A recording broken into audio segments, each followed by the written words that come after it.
আসসালামু আলাইকুম। CS take IT Bangla টিউটোরিয়ালে সবাইকে স্বাগতম। আজকে আমরা দেখব কিভাবে নামজারি আবেদনের সর্বশেষ অবস্থান দেখতে হয় নতুন উপায়ে। তো চলুন শুরু করা যাক। এজন্য আমরা সর্বপ্রথম ক্রোম ব্রাউজারে সার্চ করব landgov.pt। এটি সার্চ করে ওয়েবসাইটটিতে প্রবেশ করব। বর্তমানে যে নতুন আপডেটটি রয়েছে এখানে আমাদের পেজটি এভাবে শো করবে। আমরা এখানে মিউটেশন অপশনে একটি ক্লিক করে দেব। এখানে আমরা মিউটেশন অপশনে ক্লিক করলেই আমাদের সামনে এরকম একটি পেজ ওপেন হবে। এখানে দেখাচ্ছে আবেদনের সর্বশেষ অবস্থান দেখুন যে অপশনটি রয়েছে। এখানে আমাদের বিভাগটি শুরুতেই সিলেক্ট করে দিব, তারপর এখানে আবেদন নাম্বারটি লিখে দিব, লিখে খুঁজুন অংশে একটি ক্লিক করে দেব।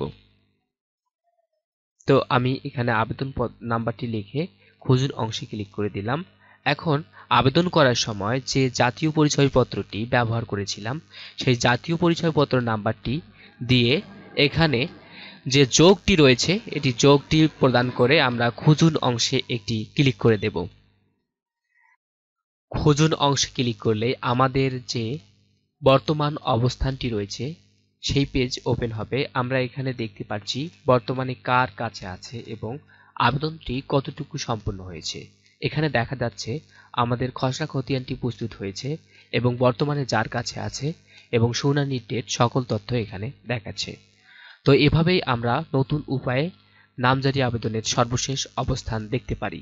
তো আজকের ভিডিওটি এ পর্যন্তই। ধন্যবাদ, ভালো থাকবেন, সুস্থ থাকবেন।